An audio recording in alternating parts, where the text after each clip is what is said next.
नमस्कार। आज हम भारत के भूगोल के बारे में जानेंगे। चलिए इसकी गहराई में उतरें और देखें कि साइज और आबादी है और कितनी कहाँ पर साइज और आबादी है। तो सबसे पहले देखते हैं भारत का जो कुल एरिया है वह करीब 3.28 मिलियन है। 3.28 मिलियन यानी हाफ बड़ा है। कुल ज़मीन के यह सिर्फ मतलब महज 2.4 ही है। अच्छा, सिर्फ 2.4 ही है। अगर आबादी की बात करें तो हम दुनिया में दूसरे नंबर पर आते हैं, पर दुनिया की करीब 17% आबादी सिर्फ कहाँ रहती है? हमारे भारत में। हम और एक बात और, ना सिर्फ भारत पूरे बिल्कुल सही और प्राचीन सुपर कॉन्टिनेंटल जो कि लाखों साल पुराना है की सीमाओं पर रहते हैं। ये हुई इतिहास की बात। तो भारत की ज़मीनी सरहद की बात करें तो वे कई देशों से लगती है, जिसमें 15,200 किलोमीटर लंबा है। क्या ज़मीनी सरहद? तो बहुत ही बड़ा लंबा है, कई देशों से घिरा हुआ है।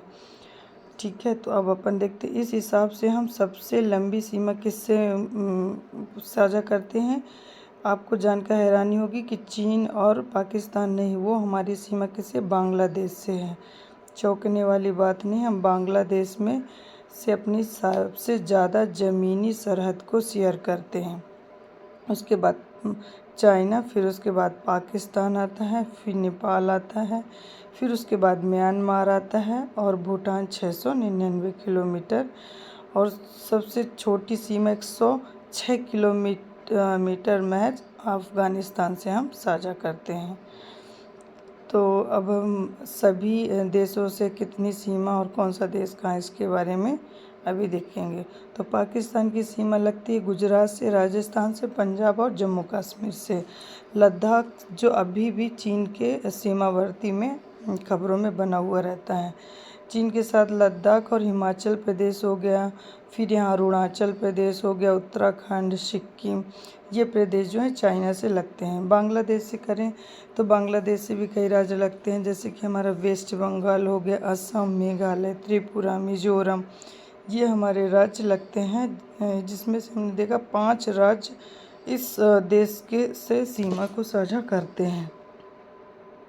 4 ऐसी जगह ये तो सिक्किम, नेपाल, भूटान और चीन तीनों हैं जो तीनों से शेयर करते हैं अपनी 4 ऐसे स्टेट है जो तीनों राज्य से सीमा साझा करते हैं। पश्चिम बंगाल जो कि नेपाल से है, पाकिस्तान का तो आपको सभी को पता है, गुजरात और अफ़गानिस्तान, चीन तीनों से सीमा साझा करता है। इनका बहुत ज़्यादा है।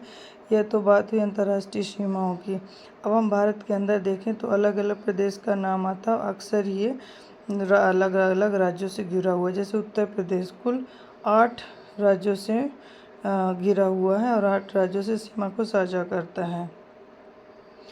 यह एक राजनीतिक ट्रांसपोर्ट के नज़रिए से इतना अहम है कि दूसरी तरफ अगर सबसे काम की बात की जाए तो सिक्किम जो सिर्फ पश्चिम बंगाल से जुड़ा है और मिजोरम जो सिर्फ असम से जुड़ा हुआ है।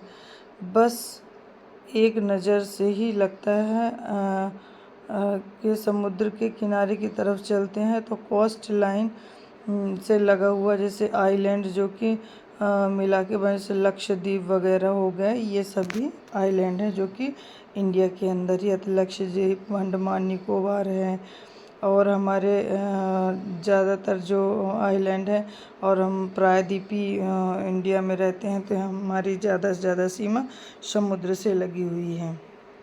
यह गुजरात से शुरू होता है, महाराष्ट्र, गोवा, कर्नाटक, केरल, तमिलनाडु, आंध्र प्रदेश, उड़ीसा, पश्चिम बंगाल, ये सारे राज्य किससे लगे हुए हैं? हम समुद्र तट से घिरे हुए हैं। फिर आते हैं अंडमान निकोबार द्वीप समूह में, और लक्षद्वीप द्वीप, पांडुचेरी, ये सबसे लंबी कोस्ट लाइन है।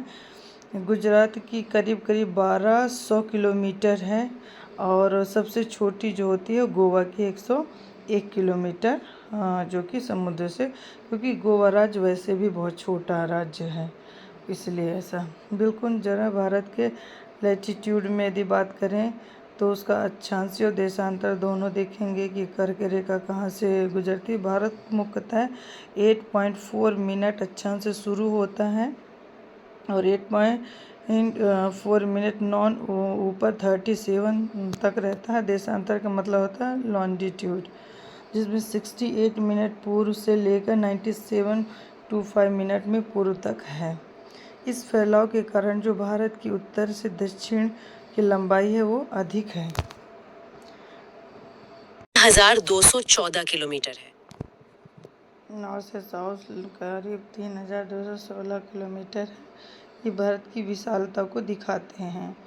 हाँ बिल्कुल, इसी से जुड़े हुए भारत का ये कौन सा है, दक्षिणी पॉइंट है, जिसे इंदिरा पॉइंट भी कहते हैं। और एक सबसे दक्षिणी बिंदु इंदिरा पॉइंट, जिसे पिग्मेलियन पॉइंट भी कहते हैं, और ग्रेट निकोबार द्वीप समूह में नॉर्थ में है। फिर इंदिरा फॉल जो कि लद्दाख में पड़ता है। तो कैसा लगा वीडियो आप ज़रूर बताइएगा। Thank you, bye bye.